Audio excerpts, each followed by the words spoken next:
독일 베를린의 한 건강식품 사업가 루카스 베르너. 그는 한국이라는 나라에 대해 아무런 호기심도 없었습니다. 오히려 거긴 그냥 아시아의 변방, 중국과 일본을 흉내내는 나라일 뿐이라며 냉소적인 시선을 보내던 사람이었죠. 그런 그가 사업 파산 직전 마지막 희망을 찾아 한국 땅을 밟게 됩니다. 그를 기다린 건 낯선 언어, 낯선 문화, 그리고 유럽에서는 들어본 적 없는 발효과학이라는 세계였습니다. 하지만 더 큰 장벽은 따로 있었죠. 바로 텍사스 출신의 완고한 어머니. 한국에서 배울 건 아무것도 없다던 그 어머니가 단 일주일 만에 표정이 바뀌고 한 달 뒤엔 충격적인 선언을 합니다. 나도 한국인이 되고 싶다. 도대체 무슨 일이 있었던 걸까요? 유럽에서 40만 유로 매출을 올린 제품의 비밀은 무엇이었고, 편견에 갇혔던 모자가 어떻게 아시아에서 새로운 뿌리를 내리게 된 걸까요? 지금부터 그 믿기 힘든 90일의 기록을 공개합니다. 안녕하세요. 저는 독일 베를린에서 건강식품 스타트업 그린하임을 운영하는 루카스 베르너라고 합니다. 올해 29, 여동생 에바와 함께 회사를 키워온 지 4년째입니다. 처음 회사는 작지만 강한 브랜드였습니다.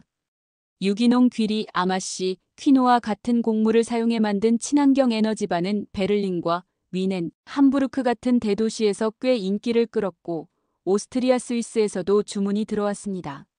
첫 해 매출은 80만 유로를 넘어섰고 소규모이지만 충성 고객층이 생겼습니다. 그런데 시장은 생각보다 잔혹했습니다.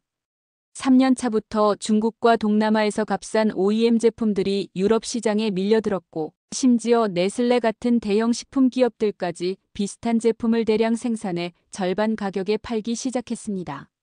소비자들은 냉정했고 우리 제품을 더 이상 특별하다고 보지 않았습니다. 매출은 6개월 만에 절반으로 떨어졌고 1년 뒤에는 손익분기점을 한참 밑돌았습니다. 저는 제품 라인을 정리하고 유럽 시장 안에서 버틸 방법을 찾으려 했습니다. 하지만 여동생 에바는 정반대 생각을 하고 있었습니다. 오빠, 이렇게 가면 우리 1년도 못 버텨. 새로운 시장을 찾아야 해. 새로운 시장? 유럽 말고 또 어디가 있는데? 그녀는 휴대폰을 내밀었습니다. 거기엔 해시태그 K푸드 해시태그가 붙은 수많은 음식 사진과 영상이 있었습니다. 김치, 비빔밥, 불고기, 심지어 한국식 채식 메뉴까지. 이거 봐. 한국 음식이 전 세계에서 주목받고 있어. 건강식, 발효식품, 비건 메뉴까지 다 있어. 특히 젊은 세대한테 인기야. 저는 솔직히 코웃음을 쳤습니다. 에바, 한국? 거긴 그냥 중국이나 일본 따라하는 나라 아니야? 유럽 사람들 입맛엔 맞지도 않을걸. 그랬더니 에바가 눈을 치켜뜨며 말했습니다. 그건 오빠 편견이야. 지금 세계에서 K푸드 시장이 얼마나 성장하는지 알면 놀랄걸. 직접 가서 보면 생각이 달라질 거야. 마음속 어딘가에서는 변화가 필요하다는 걸 알았지만 가장 큰 문제는 따로 있었습니다. 어머니 헬가 베르너였습니다. 어머니는 철저한 전통주의자이자 사업가였고 텍사스에서 사업하던 외할아버지의 유산과 운영 자금을 관리하는 사람입니다. 그 돈이 아니면 우리 회사는 다음 달 월세도 내기 힘든 상황이었습니다. 우리는 결국 어머니 앞에서 프레젠테이션까지 하게 됐습니다. 한국 식품 시장의 성장세, 발효기술, 건강식 수출 가능성, 그리고 우리가 거기서 배워올 수 있는 것들을 설명했죠. 하지만 어머니의 반응은 냉담했습니다. 한국 같은 작은 나라에서 뭘 배운다고? 음식 사업은 유럽이 중심이야. 내가 배워야 할 건 프랑스 제빵 기술이나 이탈리아 식품 브랜드의 역사야. 괜히 먼 나라 가서 시간 낭비하지 마. 그날 저녁 어머니는 우리에게 최후 통첩을 주셨습니다. 좋아. 그렇게 가고 싶으면 가라. 하지만 조건이 있다. 3개월 안에 성과를 내지 못하면, 그리고 돌아오지 않으면 내가 주는 모든 사업 지원금을 끊겠다. 그 지원금은 우리 회사가 연명하는 마지막 숨줄이었습니다. 그 말을 듣는 순간 심장이 철렁 내려앉았습니다. 만약 실패하면 단순히 사업만 무너지는 게 아니라 어머니와의 관계까지 잃을 수 있다는 생각이 들었거든요. 그날 밤 부엌에서 에바와 마주 앉아 늦게까지 이야기했습니다. 오빠, 그냥 가자. 여기서 버티면 1년도 못 버텨. 그래도 엄마랑 인연 끊는 건 너무 큰 위험이야. 이미 매출은 반토막이야. 가만히 있다 망하는 것보다 가서 새로운 기회를 찾는 게 낫지. 결국 저는 고개를 끄덕였습니다. 하지만 그 결정이 제 인생을 송두리째 바꿔놓을 줄은 그땐 상상도 못했습니다. 인천공항에 발을 딛는 순간 유럽과는 전혀 다른 공기가 제 폐 속으로 밀려 들어왔습니다. 겨울이었지만 매서운 한기 속에 묘하게도 깨끗한 풀냄새가 섞여 있었습니다. 하지만 그 낯선 공기를 느낄 틈도 없이 사건이 터졌습니다. 에바의 여행 가방이 사라진 겁니다. 안에는 옷과 개인 화장품 그리고 독일에서 어렵게 준비해온 시장조사 서류가 들어있었죠. 우리는 당황해서 공항 직원에게 영어로 상황을 설명하려 했지만 의사소통이 매끄럽지 않았습니다. 답답한 마음에 목소리를 높이려던 순간 한 청년이 다가왔습니다. 혹시 도움이 필요하세요? 유창한 영어를 구사하는 그는 직원과 자연스럽게 한국어로 대화를 나누더니 우리 가방이 다른 터미널로 잘못 배송됐다는 사실을 알아내 주었습니다. 덕분에 우리는 가방을 무사히 찾을 수 있었죠. 그의 이름은 한지훈이었고 자신을 식품 관련 스타트업을 운영하는 사람이라고 소개했습니다. 저는 속으로 명함도 안 꺼내고 스타트업 대표란이라며 반신반의했습니다. 하지만 에바는 혹시 나중에 협업할 수도 있겠다며 그의 연락처를 받아두더군요. 며칠 후 지훈의 초대로 그의 푸드테크 연구소를 방문하게 됐습니다. 좁지만 깨끗하게 정돈된 실험실에서 하얀 가운을 입은 젊은 연구원들이 바쁘게 움직이고 있었고 유리병 속에는 알 수 없는 향을 풍기는 발효식품들이 줄지어 있었습니다. 저희는 전통 발효 방식과 현대과학을 결합해 맞춤형 건강식을 만들고 있습니다. 예를 들어 장 건강이 안 좋은 사람, 피부 트러블이 있는 사람, 체력이 떨어진 사람 각자의 상태에 맞춘 발효식이죠. 지훈의 설명은 간결했지만 제 마음 한구석에는 여전히 그래도 유럽 시장에서 통할까? 라는 의심이 남아 있었습니다. 그러던 중 에바가 저를 강남의 한 스튜디오로 끌고 갔습니다. 그곳에서는 윤설인이라는 푸드 크리에이터가 촬영 준비를 하고 있었죠. 그녀는 80만 명의 구독자를 가진 유튜버로 K푸드의 매력을 전 세계에 알리고 있었습니다. 독일 소비자들이 좋아할 만한 건 발효 음식과 퓨전 건강식이에요. 유럽 식재료와 결합하면 훨씬 친숙하게 다가갈 수 있죠. 그녀는 제게 그렇게 조언했지만 저는 속으로 유튜버가 사업 전문가라고 하며 대수롭지 않게 넘겼습니다. 문제는 그때부터였습니다. 독일 본사에서 연락이 왔는데 매출의 30%를 차지하던 거래처 두 곳이 계약을 해지하겠다는 겁니다. 이유는 단순했습니다. 더 싸고 비슷한 제품을 다른 브랜드에서 구할 수 있다는 거였죠.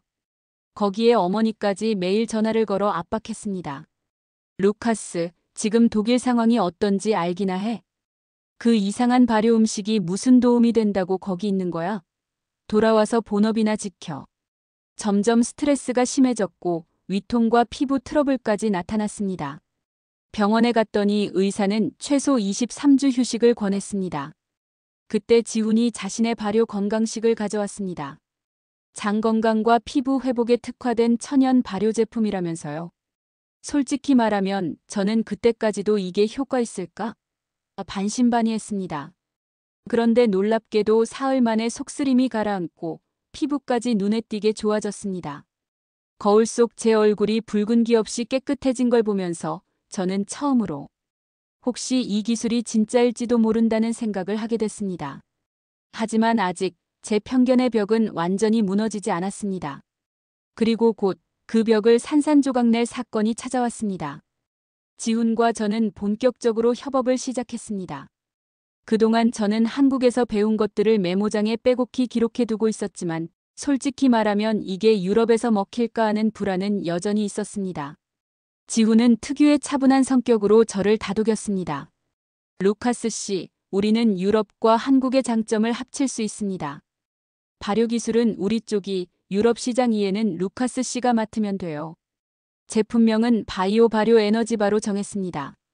전통 발효 곡물인 메주가루와 보리를 발효해 소화 흡수율을 높이고 유럽에서 들여온 귀리아몬드건 크랜베리를 섞어 영양과 맛을 동시에 잡았습니다. 패키징에는 한국 전통 문양과 유럽풍 타이포그래피를 조합해 시각적인 차별화를 주었죠. 개발 과정은 결코 쉽지 않았습니다. 발효 특유의 향이 유럽 소비자에게 거부감을 줄 수 있었기 때문에 향을 부드럽게 잡으면서도 효능은 그대로 유지하는 방법을 찾느라 여러 날을 실험실에서 보내야 했습니다. 저는 패키지의 문구 하나하나까지 직접 검토했습니다. 홍보 전략은 설인이 맡았습니다. 그녀는 제품 개발 과정을 짧은 영상으로 만들어 유튜브와 인스타그램에 올렸습니다. 첫 영상에서 그녀는 이렇게 말했습니다. 이 에너지바는 한국의 발효과학과 유럽의 건강식 문화를 결합한 첫 번째 시도입니다. 두 대륙의 맛과 기술이 어떻게 하나로 합쳐질지 직접 확인해 보세요. 출시 전날 저는 거의 한숨도 못 잤습니다. 혹시 아무도 사지 않으면? 발효라는 단어가 오히려 역효과를 내면? 불안이 머릿속을 가득 메웠습니다. 심지어 어머니가 보낸 메시지가 마지막 불을 지폈습니다. 돌아올 준비나 해라. 헛된 꿈은 빨리 접는 게 낫다. 그리고 드디어 출시일. 오전 9시 온라인몰에서 판매가 시작되자마자 첫 주문 알림이 울렸습니다. 독일 함부르크에서였습니다. 10분 뒤 네덜란드, 영국, 오스트리아에서 잇따라 주문이 들어오기 시작했습니다. 그날 오후 설인이 올린 홍보 영상이 하루 만에 20만 뷰를 기록하면서 매출은 폭발적으로 뛰었습니다. 일주일 동안 10만 유로, 한 달 매출은 40만 유로. 저와 에바는 기쁨에 겨워 서로 얼싸안았습니다. 오빠, 우리 진짜 해냈어. 하지만 저는 속으로 아직 한 고비 남았다는 걸 알고 있었습니다. 그 고비는 바로 어머니였습니다. 어머니에게 전화를 걸어 성과를 보고했습니다. 엄마, 한 달 만에 40만 유로 매출이 나왔어요. 유럽 소비자들이 정말 좋아해요. 잠시 침묵이 흐른 뒤 어머니의 목소리가 들렸습니다. 좋아. 돈 벌었네. 이제 돌아와. 독일에서 그 성공을 이어가야지. 아직 시작일 뿐이에요. 더 많은 가능성이 보여요. 여기서 사업 기반을 확실히 다져야 해요. 아니, 다음 주까지 안 돌아오면 모든 자금 지원을 끊겠다. 그 순간 머릿속이 하얘졌습니다. 3개월이라는 기한이 다가오고 있었고 어머니의 의지는 변함없었습니다. 우리는 마지막 카드를 꺼내들었습니다. 엄마, 일주일만 한국에 와서 직접 보고 결정해주세요. 직접 보면 생각이 달라질 거예요. 내가 왜 그런 시간 낭비를 해야 하지? 에바가 재빨리 끼어들었습니다. 엄마, 사업가라면 직접 시장을 봐야죠. 그리고 오빠랑 저한테 남은 기회를 한 번만 주세요. 마침내 어머니가 한국행 비행기에 오르셨습니다. 그때 저는 직감했습니다. 이번 일주일이 우리 인생을 바꿀 수도 있겠구나. 어머니가 도착한 첫날, 우리는 그 어떤 미팅보다 긴장한 표정으로 공항에서 기다렸습니다.